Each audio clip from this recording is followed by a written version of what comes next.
يطرحون سؤالا ليس بحثا عن الإجابة عنه بل لتأكيد مطالبهم، مطالب أخرجت سائقي ومراقبي ترامواي الدار البيضاء للاحتجاج صباح اليوم على ما سموه عدم تجاوب الإدارة مع ملفهم المطلبي.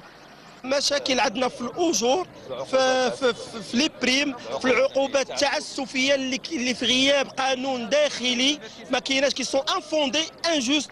هاد الناس هادو كيعاقبوا بدون نص. ما فهمتش انا، ما كاينش شي قانون في العالم كيعاقب بدون نص. تقدر تكون نفس الخطا وعندها عقوبات مختلفه على حساب الشخص، واش عزيز عليهم ولا ما عزيزش عليهم.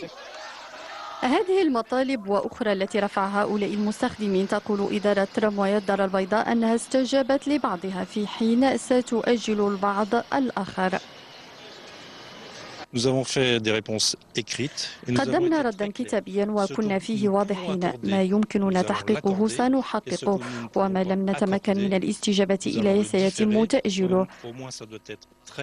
الرد صريح لأن الإدارة لا يمكن أن تخدع مستخدميها بتقديم أجوبة خاطئة.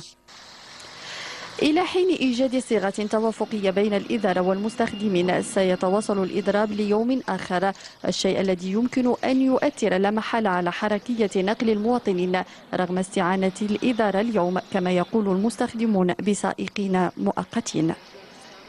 بطنجة ورشة